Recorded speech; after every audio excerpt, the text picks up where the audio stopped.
Hi everyone, my name is Lydia and I'm a Purdue Dietetic intern with the American Dairy Association, Indiana.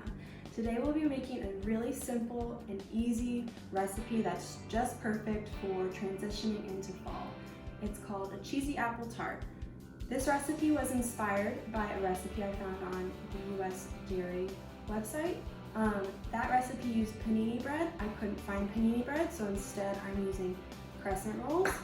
And it also called for canned apples, but since apples are in season right now, I decided to just use fresh. Other ingredients you'll need would be cheddar cheese, I have cinnamon, brown sugar, powdered sugar, and vanilla yogurt. Wash your hands and the apple and let's get going. You'll just need 1 apple for 8 rolls, and you don't need to peel the apple because there's lots of great fiber in the skin. Slice the apple into thin slices, about 24 slices. This will give you 3 slices per roll.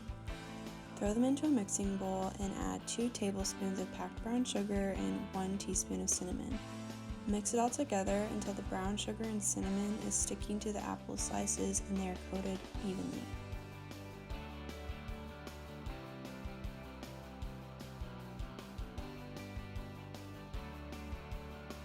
Then take a small or medium saucepan and heat it to medium heat, adding 1 teaspoon of butter and 1 tablespoon of water.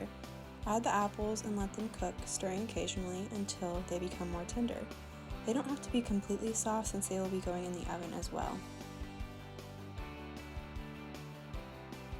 Once your apples are cooked, you want to go ahead and open your crescent roll package.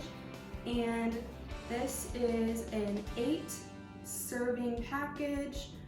Then you'll want to take a half a slice of cheddar cheese and put it on the thick end of your triangle. And then the next thing you're going to do is take your cooked apples. I'm using a fork to just spear them and put them on my cheese.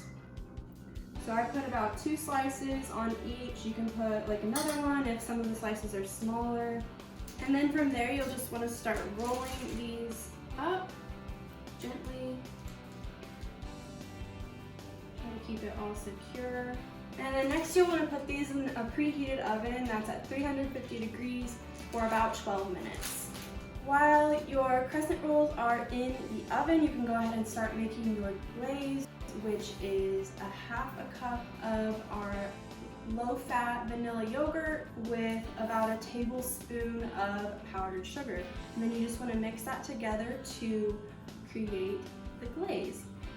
And then once 12 minutes is up, or your crescent rolls are a nice golden brown on the edges and on the top, you'll take them out of the oven and let them cool on the pan for a couple minutes before removing them to the wire rack.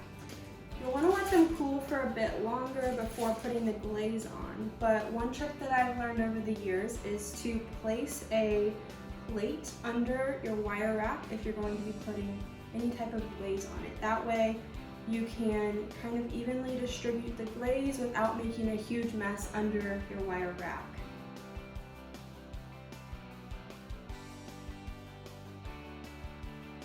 Dairy products like yogurt are a great source of calcium, a good source of vitamin D and vitamin A, and a good source of protein.